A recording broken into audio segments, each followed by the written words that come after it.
Our next speaker, we are very honored to have invited the former Senior Minister of State for Foreign Affairs in Singapore, currently the Ambassador of Singapore to Kuwait. Let us put our hands together to welcome His Excellency, Mr. Zainul Abidin Rashid.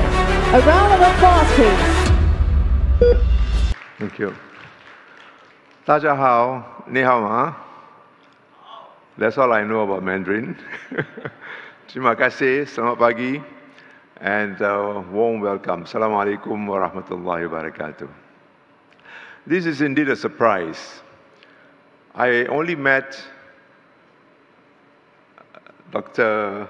Yusuf Liu last Friday at a mosque when we were doing Friday prayers. And he told me about this conference, and immediately my eyes, my brains light up, because this is something which is so close to my heart. I'll share with you a little about my life journey, but please forgive me because I've just been asked to share a few thoughts. So I come very unprepared. I don't have any presentation, no text, so I'm just would like to share with you a little of my life journey. So first of all, welcome to Singapore. I don't know how many of you know Singapore, the real Singapore, because there's a lot written about Singapore from the context of the success story. The number one here, top of this, top of that, in terms of achievement, in terms of the economics. But what about the history? What about the challenges? I would like to share with you a little of my life journey, just to give you an idea of what I see in our Singapore. Of course, what I've just said about being the top of this and that is true, very real, but they themselves can pose challenges. And this is what we are here for today. While we share the commonalities, we share all the good things about religion, about people, but we also have to face the reality of the challenges. And this is what that will put us to the test in terms of a real understanding about our own religion, about other religions, and what these religions hold for the future. Well, let me start off by saying, you know, when people come to me and ask me about the success stories, I told them that as far as I'm concerned, there were few milestones in my life which made that difference to me. First, when I was in primary 3, that was ages ago. I'm 75 now, so you can imagine maybe more than 60 years ago, when I was in primary 3 school, I was put to be in charge of a milk program. Every morning, I will collect this UNICEF milk, free UNICEF milk, which was given to Singapore. Imagine yourself, the top this and top that Singapore, but back in the 60s, we were receiving UNICEF milk. And I was in charge of this milk. Every morning, I would stir the milk from a can and distribute it to my classmates, my schoolmates. And most of them come from the poor, including myself. That's how my story began. But not so much to highlight the poor, but the fact that we are all in this together. Remember, we are all in this together, whether in the poor days or in the days of success.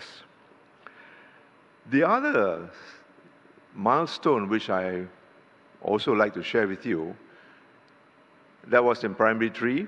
Then when I went on, I was really blessed to have done well. So from a village school right in the east, Singapore then. I then got a place in Raffles Institution, one of our premier schools, right near here. Raffles City, just opposite. That's where my school was, Raffles Institution. And in 1964, some of you will remember, especially my Malaysian friends, we had racial riots. Racial riots in Singapore in 1964. There was a Prophet Muhammad celebration. Right now, we are smack into Prophet Muhammad celebration. Yesterday, I couldn't join you because I had 4 or 5 such invitations, such celebrations to go from mosque to organizations, to school, madrasas. There were 5 of them I had to end it right from the morning, 8:30 a.m. until the night. Plus a wedding. That's the good side of it. So this was the Prophet Muhammad celebration in 1964 in July. And at that time, Singapore was part of Malaysia. We joined Malaysia in 1963, but we left in 1965. But in 1964, there were racial riots in July, and it broke during the Prophet Muhammad celebration. It was total pandemonium, chaos. You'll never dream that Singapore could be like that. But Singapore government, thanks to our former Prime Minister, Mr. Lee Kuan Yew, a tough leader, very focused, very clear in his mind what he wanted to achieve, he put everything in place again, and life was back to normal in September. This was July riots. In September, we thought everything was okay, so we went back to school. And I went back to school, and I remember clearly it was a Friday too. And we Muslims in Singapore are allowed to leave school early. Instead of 1 p.m., we leave school at 12 noon to go to the mosque. And being kids, so we left school early.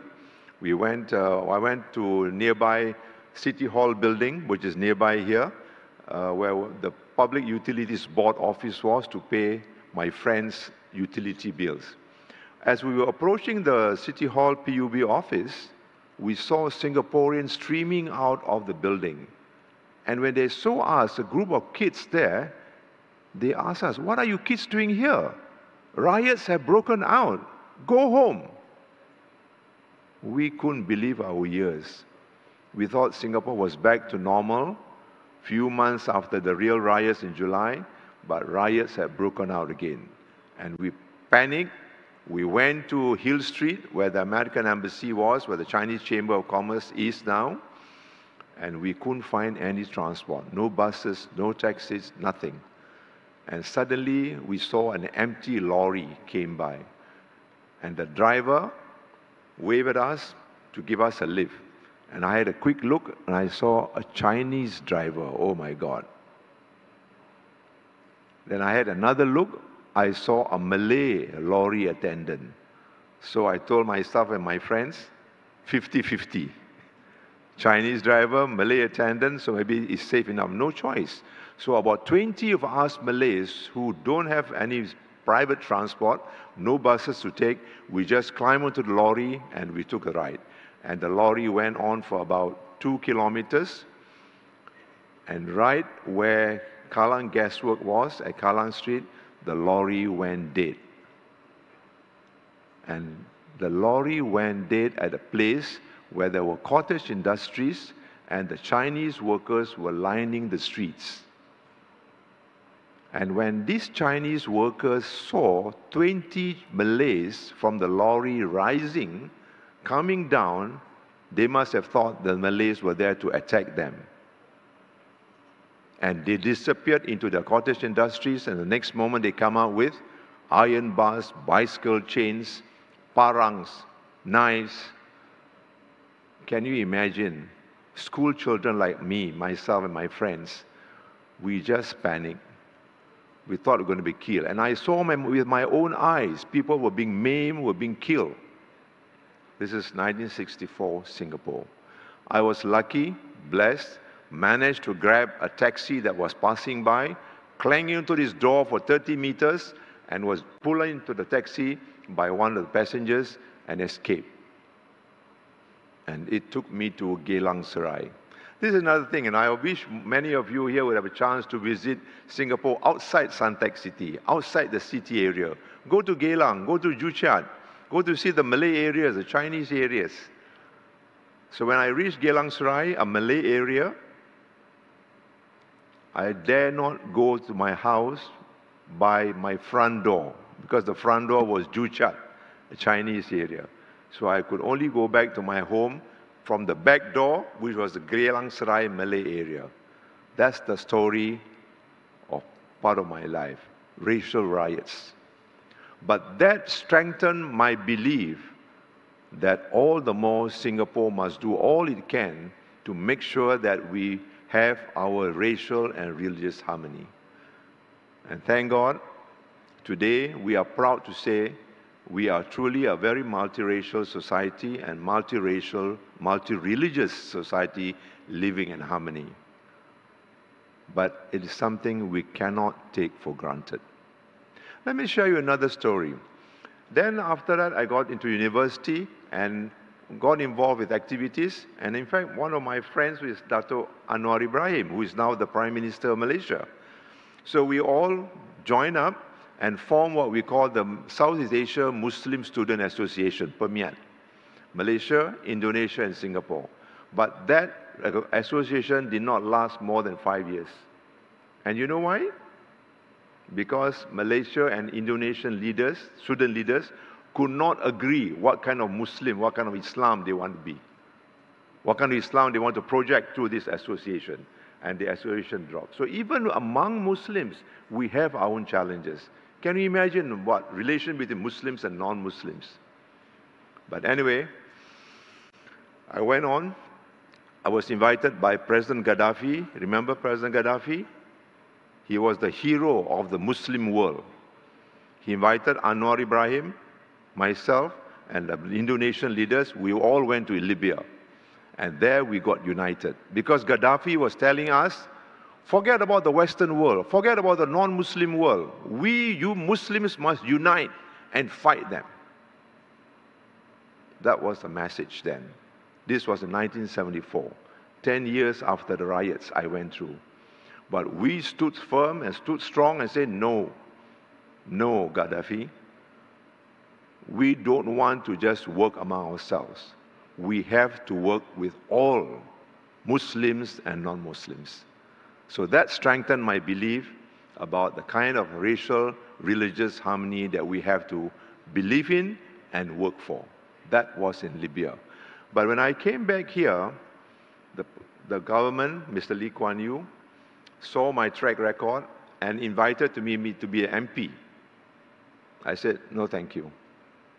At that time, when you're invited to be a member of parliament, it's like a golden ticket to rise up in the Singapore society. But I said, no, thank you. Because I knew that the Malays in Singapore did not have the kind of trust on the government as they wished. They were divided.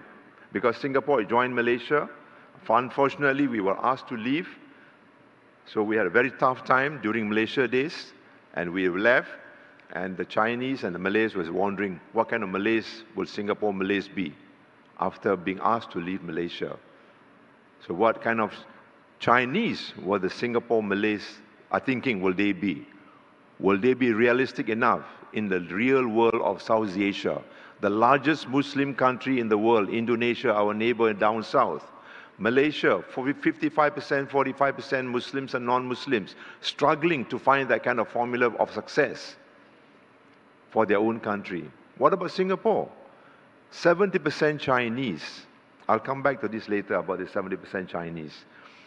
15% Malays, Muslims. Indians, 8%. So I went around the world. I told them, I will work for Singapore, but I'll do it my way. I went around the world to look at Muslim minorities all over the world.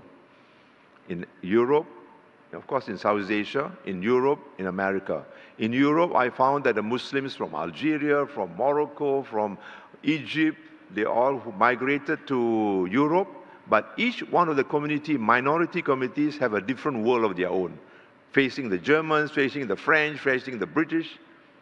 So you can imagine how dynamic the situation was. But each has to find their own way living with the others.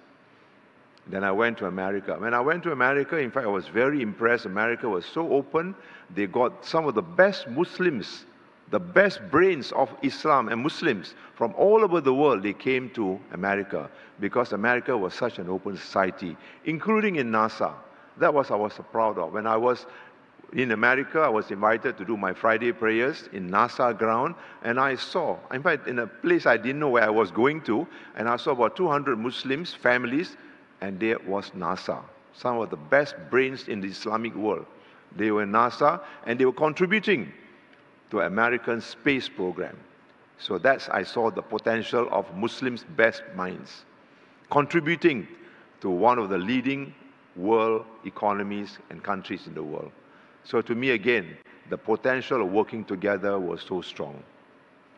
So, but after all that, I came back to Singapore. I said, no, there's no such model, whether in Europe or in America and South Asia. We, Muslims in Singapore, have to develop our own model. And that's what it is today, the reality of today. But now things are changing. People are wondering, in Singapore, 70% Chinese. And they are also converting. You know, there are some Chinese friends of mine who came to me. He said, we love you as Malays. We like you, very gentle people, very nice people. But now, because Malays are becoming more and more Islamic and more Muslims, we begin to worry. We don't like you become Muslims. We like you as Malays. I don't know how much that represents the total society, but those kind of feelings exist. And it impacts in terms of relationship. So, people are wondering now, as Chinese become more modern, they see the rest of the world, and most Chinese are converting to Christianity in Singapore. Chinese are mostly Buddhists or Taoists, but more and more, a growing number are becoming Christians. Even that has raised some concern among some Chinese, because they know, or in their minds at least, they know Christianity and Islam are the proselytizing religion. They will go all out to convert others. They would rather the Chinese in Singapore remain Taoists, or remain without religion, or remain Buddhist perhaps. But when they become Christians, when they become Muslims, they are also Chinese becoming Muslims, there are concerns among the Chinese. Can you imagine all these issues, all these dynamics that are coming into play in our Singapore, small Singapore, very compact society. Our housing estates is not about Chinese estate or Malay estate, they're all multiracial. So in fact, we have about 30% Malay, sometimes in some other estate, Chinese mixed. So they all have to learn to live with one another. This is part of the story which I feel is more relevant. So when I talk about harmony, when I talk about importance of understanding the past, the history, the challenges, you know what our young Singaporeans tell me? Please lah, enough of your grandpa stories like what I'm sharing with you today. Enough of your grandpa stories, they say, you know. We are not Chinese, we are not Malays, we are not Indians, we are Singaporeans, they say. To me, it's a good sign that they feel that way. We are Singaporean. But when we have it so good, the last 20 years, the economy has been doing so well, the young have been benefiting from all these benefits of economic development, religion, or the different religions does not matter maybe to them. But when it comes to the crunch, in the future, when the economy shrink, when the opportunities are not as good as the last 20 years, what then will happen? Will they look at color? Will they look at what religion you come from? If you are Muslim, it may be more difficult for you to work in my company because you got to do this, you got to do that, you got to fast, you got to pray. All this may have an impact on people's mind. So that's my sharing about the life journey which I have. But I like to really end by saying that I'm really very inspired. I feel blessed to be part of this conference. Thanks to Master Shang, Master Dr. Damarantana, and my good friend Yusuf Liu, and all of you here. I was here on the first day. I heard many of the speeches from our Buddhist leaders. I really feel very, very calm. I feel very blessed that there is this sharing. But then I ask myself, I'm 75. A lot of you are a lot younger than me. But where are the young? I don't see enough of the young sharing the commonalities that we all share today here. So I think that's a challenge for us. How do we reach out to the young with the kind of their mindsets which I shared with you just now? They feel that all this culture, religion is irrelevant. We are Singaporean. How do you reach out to them? How do we make them understand that the reality is on the ground? I also mentioned to you about trust. When the ruling group first invited me to be Member of Parliament, I took 20 years to go down to the ground, work with the people, and build that trust. The trust that is most critical between governments and the people, between community leaders and the people. And 20 years on the ground helped me build that trust. And later on, I joined government, and Alhamdulillah, I rose to be the Senior Minister of State for Foreign Affairs, which gave me again the opportunity, and the life journey continues when I have the chance to visit China, visit Middle East, Indonesia, of course, and Malaysia, our neighbors, and many other countries in the world, including Myanmar, Thailand, Vietnam, and learn the realities about religious life too. That gave me the kind of foundation, the kind of continuity, the kind of blessings that I need. And I pray that more and more people, I think people in the room here are blessed indeed, but more of the young can also benefit from that kind of life journey, that kind of life exposure, that kind of understanding of the realities on the ground about life with or without religion, and how we have to work together. For after all, we are one.